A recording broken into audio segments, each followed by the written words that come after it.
Welcome to Dental Unscripted.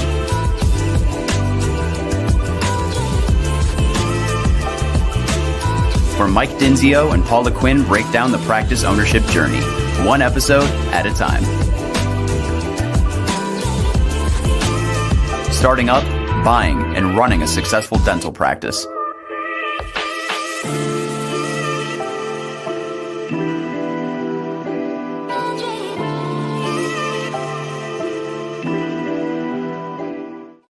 All right. Hey guys, welcome back to another episode of Dental Unscripted. As you all know, my name is Michael Dinzio, and I also have my co-pilot, Paula Quinn. She is here helping me beat up every vendor and professional in the industry. No, joking. We're totally joking.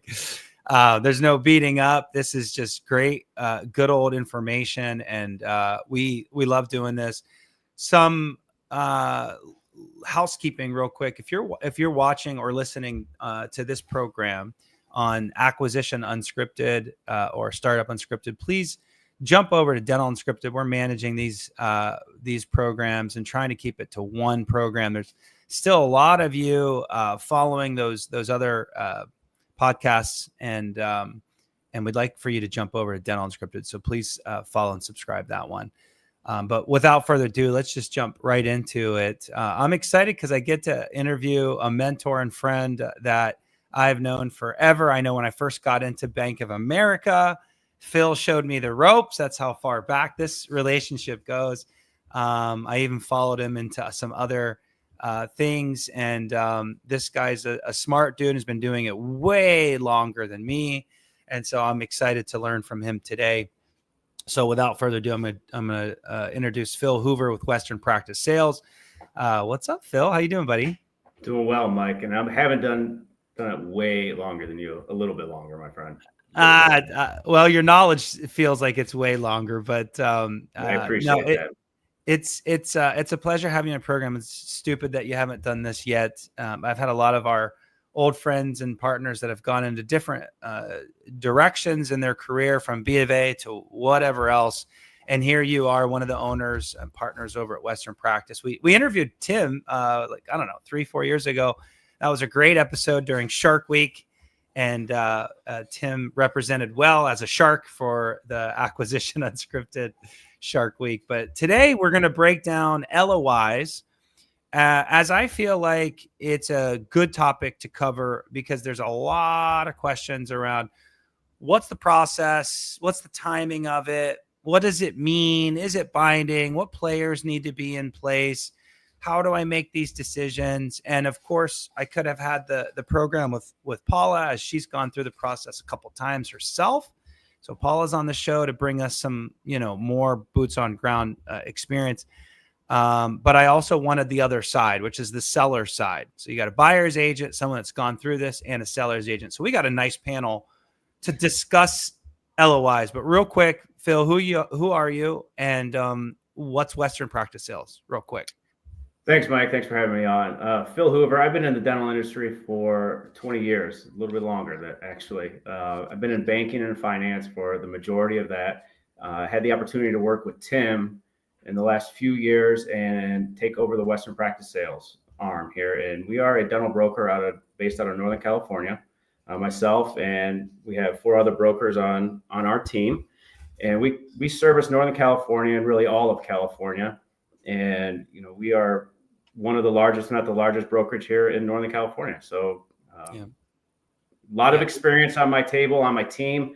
A few of my brokers have been in the business for 40 some years.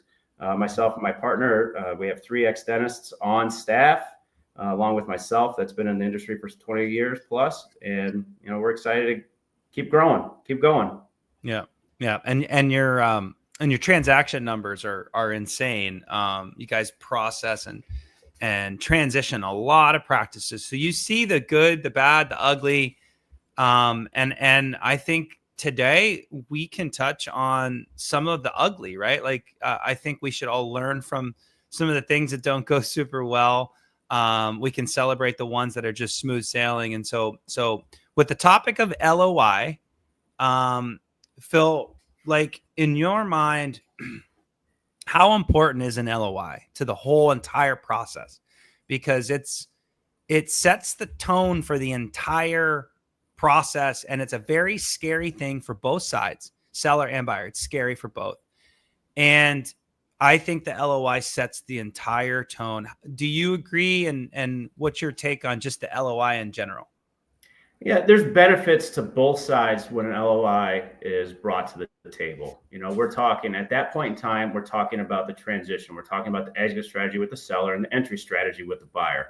And it's really when the rubber hits the road, and it shows that there's commitment from both sides of the fence, right?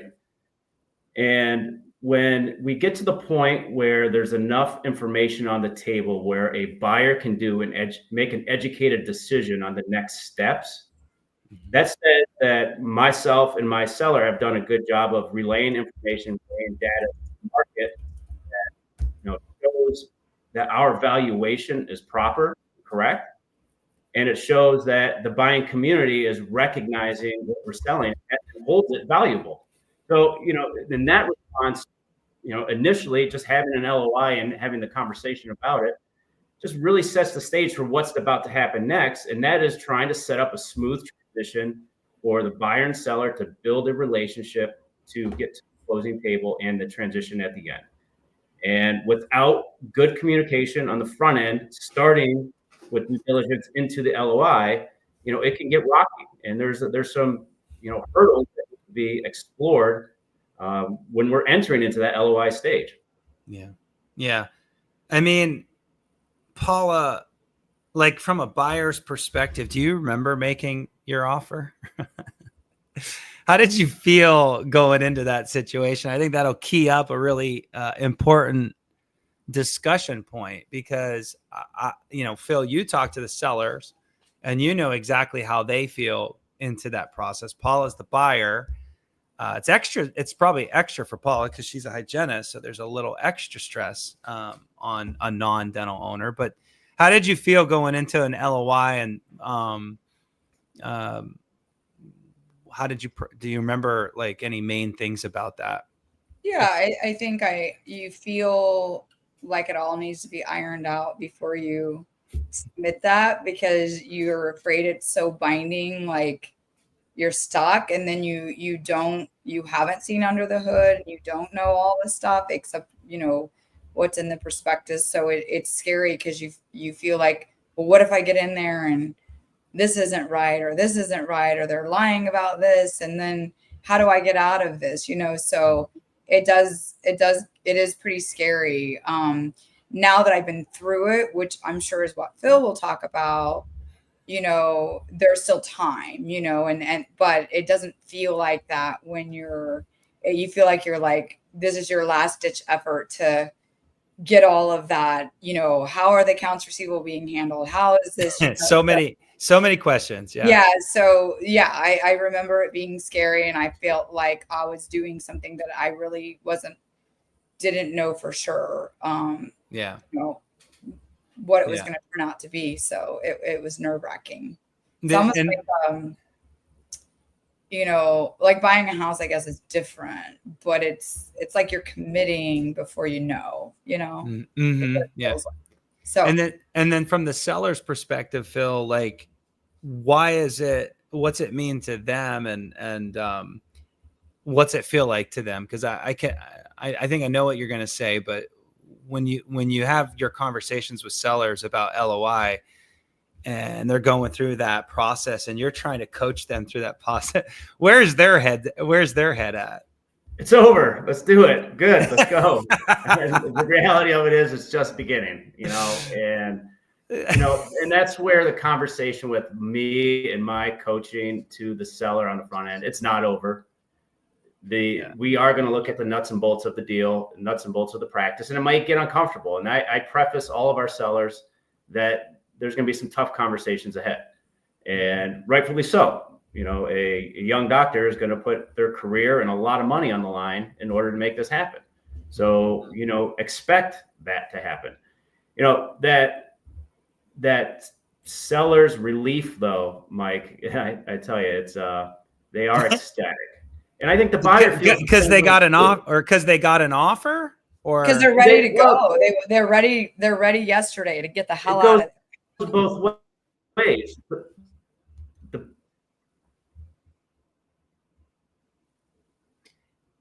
Hey Phil, did we lose you, buddy? A little bit. Yeah, I think it's I think where he's going with that is that, like, to your point, Paul, it's like they think it's already over. They're excited they got an offer, but the journey of it is just gonna be a really long episode or journey. I it's interesting when practice brokers come back. Like, when did you come back, Phil? No. Oh, there he is. I see him moving. I know it's every once in a while. I think this is a great point to really highlight that if you don't have any professionals, okay, you can hear us now, Phil? I'm here now. Okay. Yeah, I was just kind of taking that to, if you don't have any professionals involved, it's hard to manage buyers and sellers' expectations without professionals. You know what I mean? Like, I know that buyers are so emotional about this that they do need help, whether it's a CPA or maybe a friend or colleague helping them through that journey. The seller needs that just as much as the buyer. I think we've got you, Phil. You can pop in and finish your comment there. No, maybe. Oh, there he is, Phil.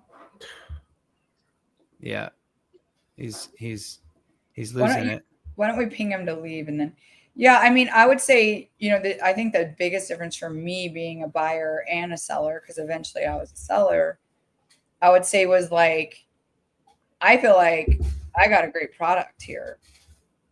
This is like, because you own the practice and it's now your baby. I own it. It's my blood, sweat, and tears that have gone into it. Don't call my baby ugly. Yeah, I mean, this is my baby now. Like before, I was about to, buy somebody's baby. Now someone's buying my baby, and my baby's perfect. You know what I mean? Yeah. So then it's like an insult when someone's like, well, what about this? And what about this? Where as a buyer, I was doing the same thing. You know what I mean? Yeah. Are you back, Phil? I missed a lot of that, but I think I know where you were going. I apologize. Well, Paula just jumped in as a seller, and so I think Michael, what you asked him something about, like, well, just that they're excited to get an offer and the value of it, and they're ready for it to be done. And here's the buyer thinking that their life is about to be imploded because they're not sure what they got into, which is why professionals are so important to be part of this process. Right. And I think the key to that moment in time is to capitalize on the positive energy from both parties. And I think that's where we really need to, as professionals, work together to build on that positive energy instead of saying, okay, what's next? And saying, let's dig deeper and pick you apart. It's more of, okay, let's come together, work together to find out maybe some of these holes, because everyone knows they're there and we're going to find them. So let's just work together to put them all on the table and get to the finish line, and get to the finish line holding hands and not driving a wedge between us. And that's right. The one thing that I think we're seeing in today's market, Mike and Paula, is, once that letter of intent is executed and brought to the table, defenses start going up. And we got to just watch that. We got to watch our delivery at that point in time. I think that's beautiful. I think that's exactly right. We keep coming back to this idea of binding, non-binding. The truth is it's non-binding, but there is a good faith element to it. And we wanted to touch on that. So it's non-binding legally. You can get out. If you want to get out on both sides. But there is this like good faith thing. And Phil, I'd love to ask you this question from a good faith / non-binding. They're kind of one thing. If you think about it, there's a good faith that you're moving forward, but at the same time you can get out. So what are your thoughts about that? I have your contract right in front of me. I have mine on the computer here, Michael, and they're both very simple. If you want to get out, you get out. It's done. Yep. That's it. Yeah. The reality of it is that the seller's expectations at the time that a letter of intent is executed, they feel that the deal is done. And at that point, we want to take the practice off the market and spend our time with that buyer way to, in good faith, come to the finish line. Mm-hmm. Mm-hmm. So we are complete the transaction with the one individual that we have in place to buy that has the letter of intent. Now, you had mentioned, and we have talked about before, there are other opportunities when there's multiple offers. And that's when, we need to absolutely discuss, the buyer's expectations and their reality of getting to the finish line. And that's where you and the professional team on the buyer side, that communication line is so important to understand where we're going in the next, if we accept your offer, where are we at? And I think that's very important. Yeah, I do too. I think like what we didn't cover, because I don't want to take this down due diligence episode. I want to stay right here with the LOI. I think what we didn't cover was what's the appropriate amount of information for a buyer to make this scary decision, Paula, scary decision, because you want to know everything. You want to know the membership plan details. You want to know what the fee schedules are. You want to understand all this stuff because you feel like once I sign this, I'm locked. And then the seller is already making vacation plans just because they got an offer. So it's like these two extremes, which is really funny. But like I think there is a science, and I know there's a science to valuation. I do it every day, and Phil does it every day. But in your mind, Phil, why do you think some information up front makes sense and more detail later makes sense? Not all of it right in the beginning. Like give a broker's perspective. In terms of clinical dentistry, the dentist is going to do the dentistry. So the focus prior to LOI is, can I do the dentistry? And that's where the focus should be. That should be on practice analysis reports. That should be on production analysis reports, and looking at if the doctor is able to handle the dental work, if there's any specialty work that's being done, anything that's out of their comfort zone, and how they would, address that going forward, or if it even needs to be addressed. And then the add-ons of looking at, maybe I can imply some ortho or perio or some other opportunity on the front end. And that all comes from analysis reports. Yeah. Then on the back, and while that same is still going, you need to look at the basic financials, the P&Ls and tax returns. And I think 2 years of P&Ls and tax returns is more than the revenue stream and all the detail. So it can be very basic. And then, of course, you need the pro forma prospectus that gives detail and the least detail. But the key component is, can the dentist do the dentistry? And is there opportunity to continue that success going forward? That's where I would hang my hat on. Yeah, I think that's right. I even on the buyer side, and then I'll throw it over to Paula too if she's got any objections to that. But I agree. I think to make an offer, you need to know what the historicals are as far as how much money I can expect to make, and that should be pretty clear. I should know what that is. In my mind, it's hey, this is what you made. If I did everything you did, that's what I'll make. Now, of course, there's different situations with shell purchases or, practices that didn't perform super well. And then all of a sudden assets become part of that. But we're talking about hitting it right down the fairway, dental practices, bread and butter practice, doing 800, throwing off a decent amount of income. You should be able to know exactly how much that business makes. And you should be able to tell if you can do that dentistry to Phil's point. So that is really it. At that point, it's really about where I'm going to struggle and what holes, like Phil said, what holes are there that I need to fill to make it better. But I mean, Paula, you talk, that's it. I think you can come up with a very good value and make a solid offer based on that. Paula, you look at lots of practices with me on the back end during the due diligence. Oftentimes you're not part of that valuation process, but I mean, I can't think of too many offices that we've helped where we found some explosion of different information that blew up the deal. Maybe it happened once, twice, but right. I mean, it's usually about what the doctor can do. I actually even look at their gaps as opportunity for the new doc. You know, to me, it's always like, this is good news. They do one crown every month, and then we can, you know, we get to do one daily.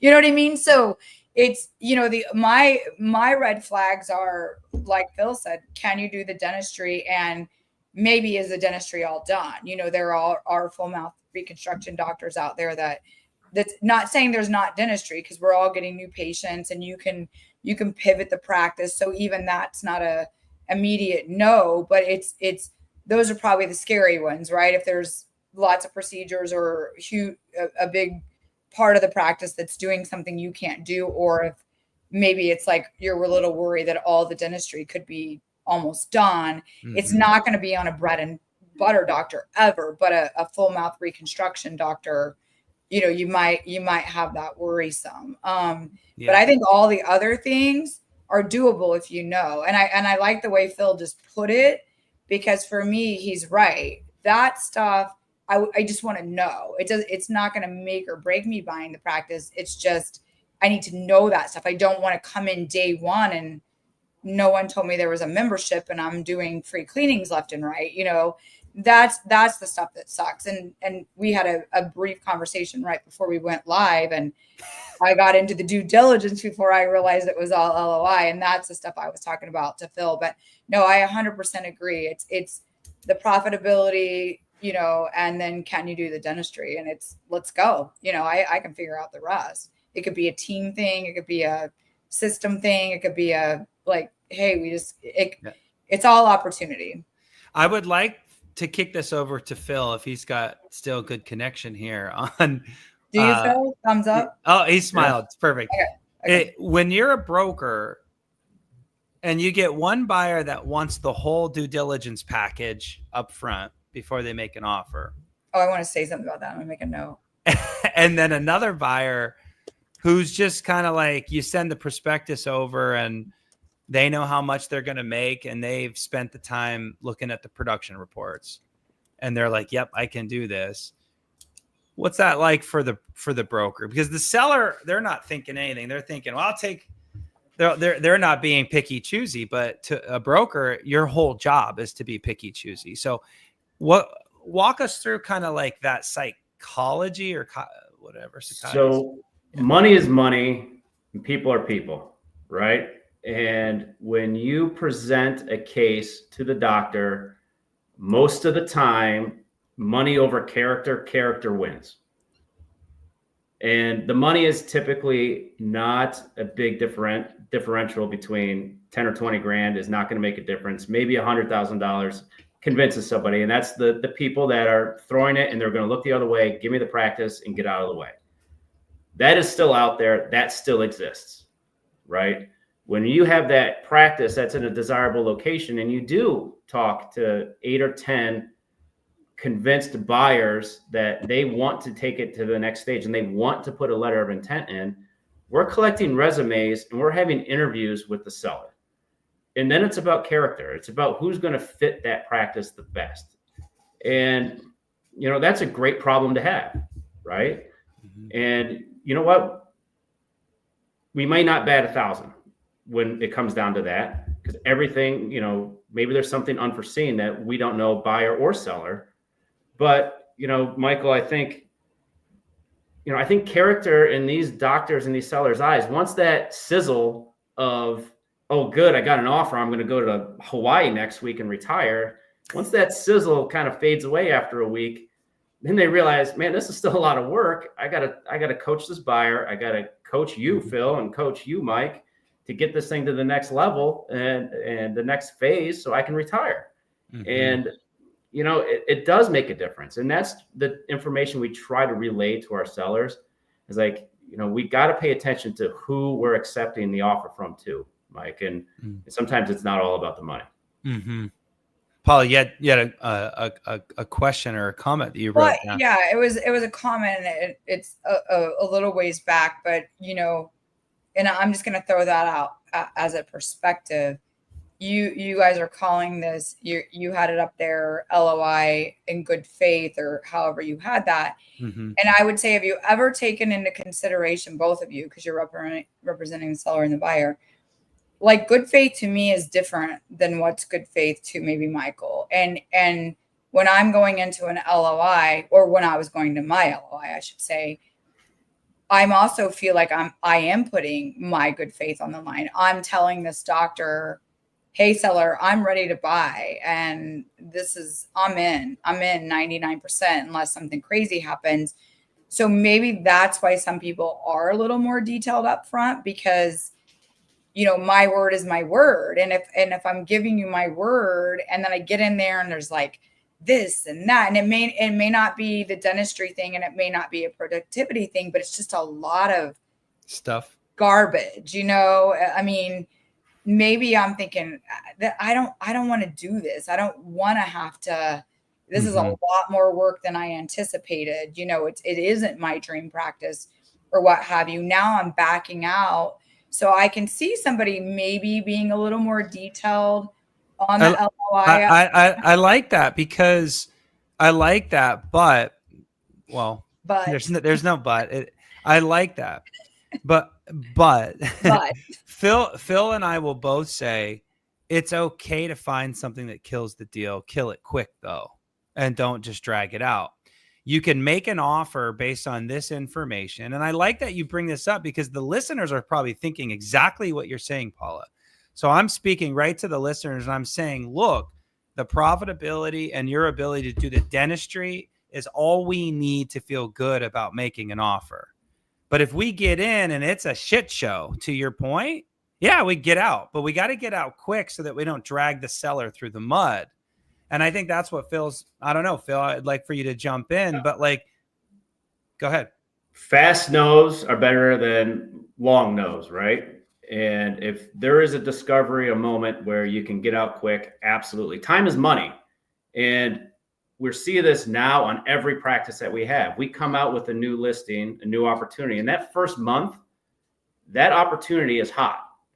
And if we get it under contract in that first 30 to 45 days, and it sits on the sidelines for another 30 to 45 days because we're in this due diligence phase, and then now it's been 3 or 4 months and it comes back, we lose value, we lose time, we lose a lot of things that the seller was banking on that, you know, maybe fault of my own, maybe fault of buyer, maybe whatever, but that faster no within those first 30 to 45 days is super important.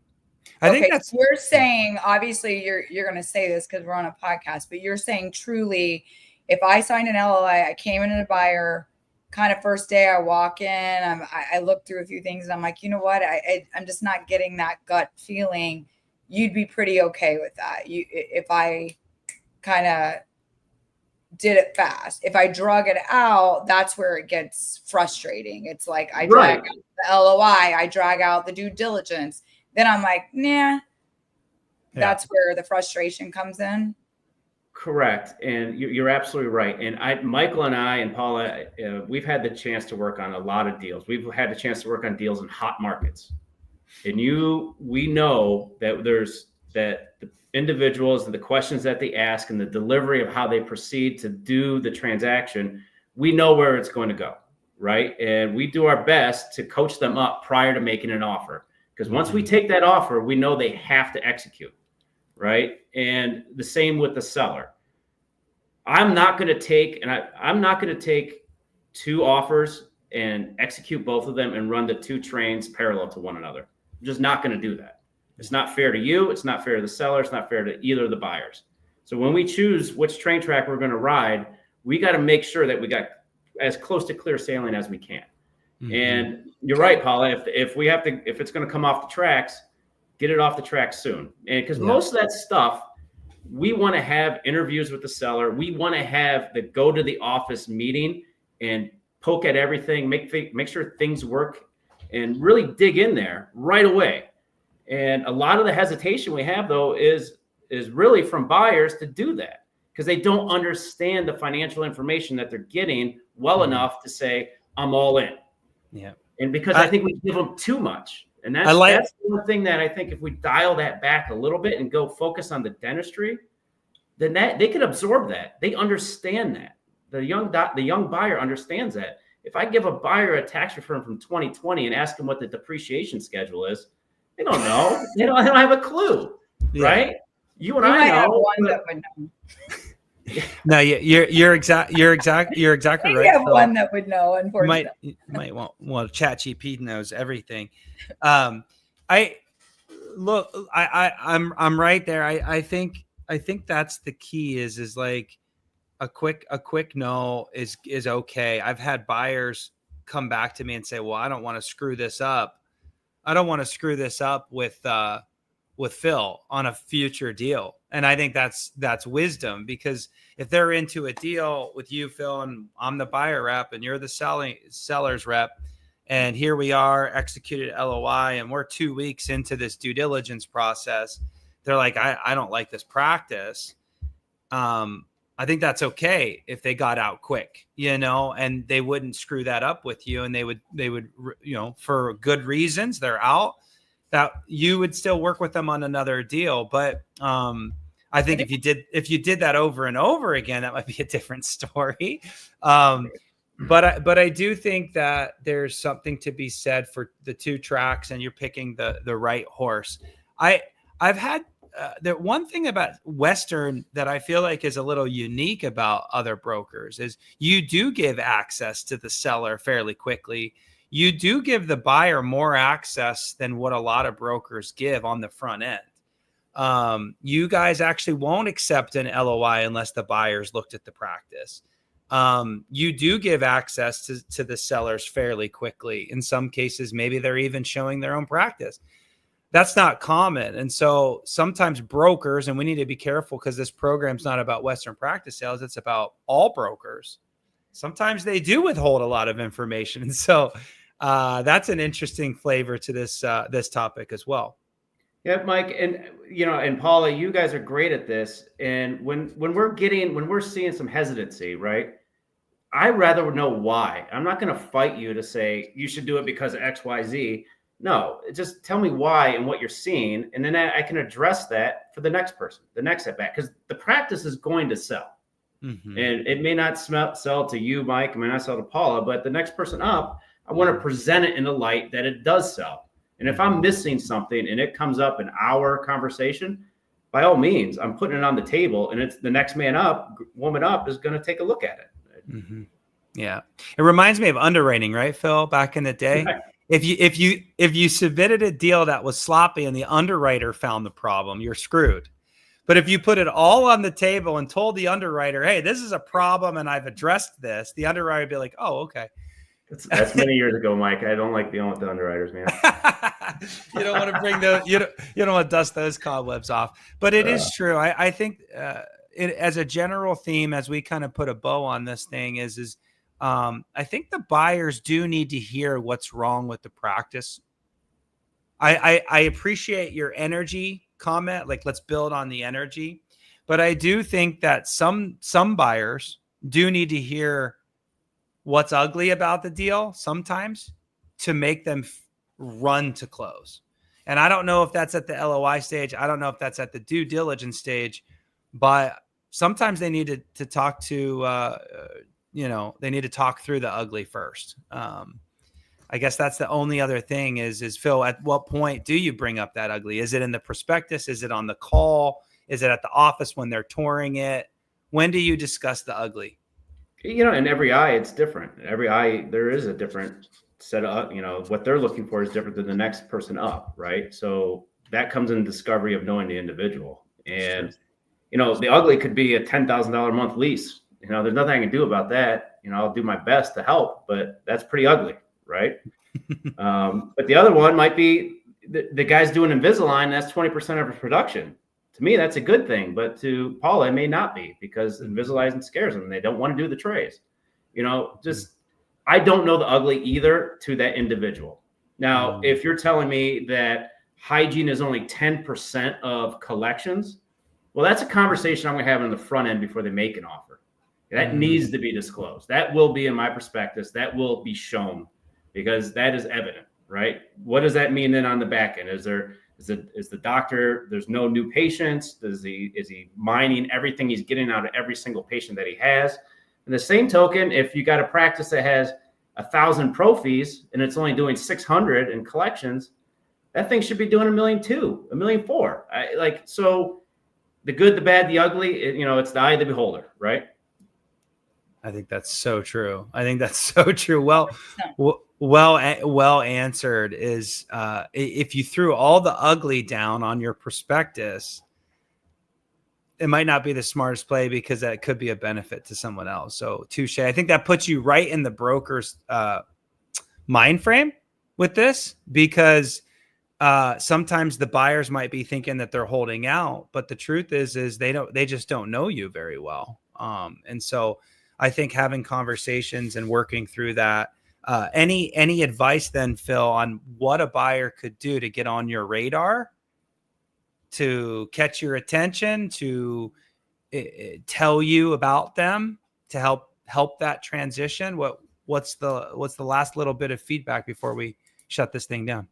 Absolutely, Mike and Paul. Thank you again for having me. It's been a pleasure. And the one thing I would tell you is our young buyers, we try to coach them to get in front of people like yourself, Mike and Paula. And if they can get in front of the next level, and next level is going to give them in touch with the bank, and they have these educated discussions on how to take the next step. We are finding we're spending a lot of our time educating on what is the process.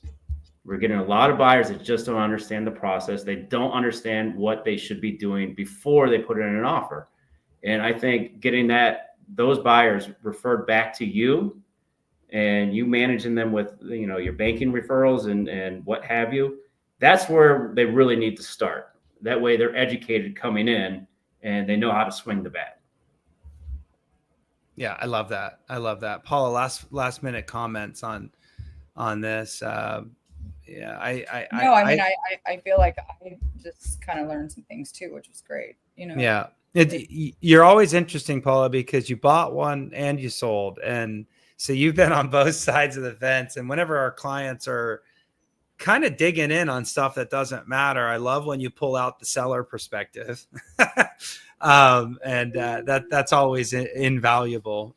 So thank you guys both for the time, the honesty, the directness. I think this is going to really help a lot of our clients, maybe buyers that are calling Western Practice Sales. You can send this episode just to help them get their head straight before they go into that process, because I think it really can help them navigate this with more confidence, less scary. And, we all got a job to do, but I think I'll end it with this by saying, no one wants a bad transition.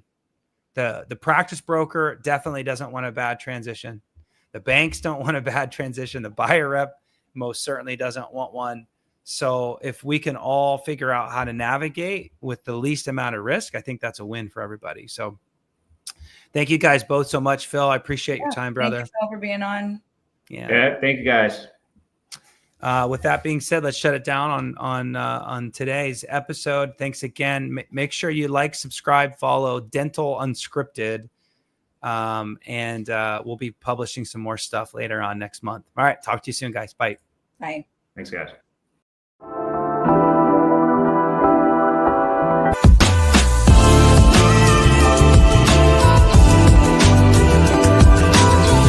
Thanks for listening.